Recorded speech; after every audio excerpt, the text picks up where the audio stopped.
दोस्तों, गंगा एक नदी जो आत्मा को शुद्ध करती है।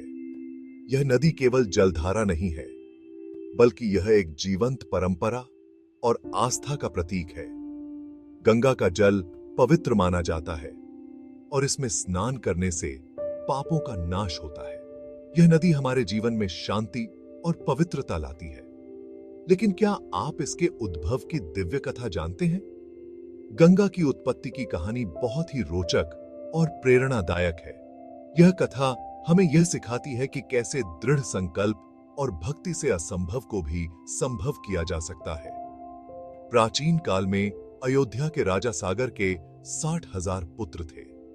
राजा सागर एक महान और शक्तिशाली राजा थे और उनके पुत्र भी वीर और साहसी थे।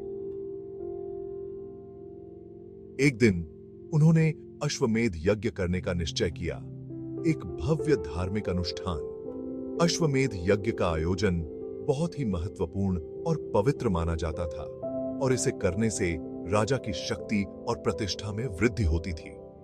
लेकिन यज्ञ का घोड़ा चोरी हो गया।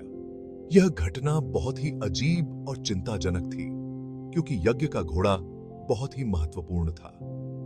राजा सागर ने अपने पुत्रों को उसे खोजने के लिए भेजा।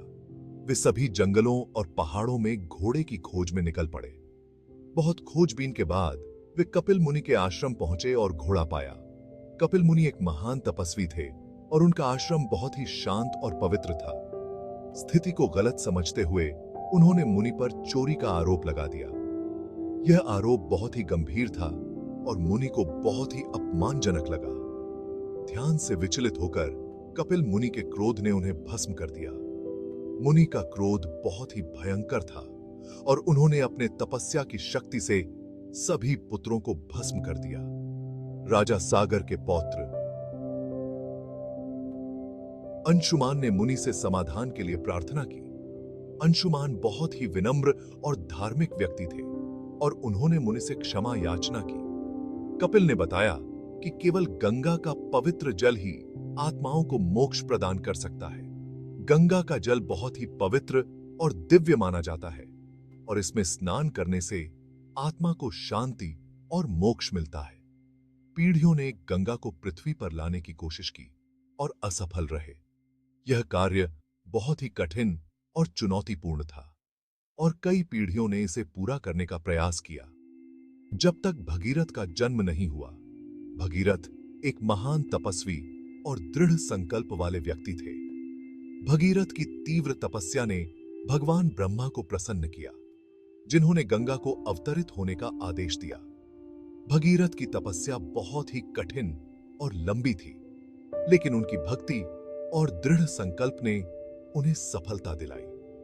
लेकिन गंगा को डर था कि उसका शक्तिशाली प्रवाह पृथ्वी को चकनाचूर कर देगा। गंगा का प्रवाह बहुत ही तेज और शक्तिशाली था और उसे यह चिंता थी कि पृथ्वी इसे सहन नहीं कर पाएगी। तब भगीरथ ने भगवान शिव की मदद मांगी, जिन्होंने गंगा के प्रवाह को अपने जटाओं में समेटकर धीरे से उसे मुक्त किया। भगवान शिव की कृपा से गंगा का प्रवाह नियंत्रित हो गया और वह धीरे धीरे पृथ्वी पर अवतरित हुई। इस प्रकार गंगा का अवतरण हुआ। गंगा का पृथ्वी पर आगमन एक बहुत ही महत्वपूर्ण और पवित्र घटना थी और इसे बड़े धूमधाम से मनाया गया। भगीरथ ने पवित्र संस्कार किए और उनके पूर्वजों की आत्माओं को मोक्ष प्राप्त हुआ। भगीरथ की तपस्या और भक्ति ने उनके पूर्वजों को मोक्ष दिलाया और उन्हें शांति प्राप्त हुई। गंगा में स्नान करने से शरीर, मन और आत्मा शुद्ध होती है, पाप धुल जाते हैं और शांति मिलती है। गंगा का जल बहुत ही पवित्र और दिव्य माना जाता है और इसमें स्नान करने से आत्मा को शांति और मोक्ष मिलता है। गंगा के अवतरण की कथा हमें सिखाती है कि भक्ति, दृढ़ता और तपस्या से असंभव को भी संभव किया जा सकता है। भगीरथ की कहानी हमें यह सिखाती है कि अगर हमारे पास दृढ़ संकल्प और भक्ति है, तो हम किसी भी कठिनाई को पार कर सकते हैं। गंगा हिंदू धर्म में पवित्रता और मोक्ष का प्रतीक बनी हुई है। यह नदी हमारे जीवन में शांति और पवित्रता लाती है और हमें यह सिखाती है कि भक्ति और तपस्या से हम किसी भी कठिनाई को पार कर सकते हैं। ऑडी बिम्टिशता है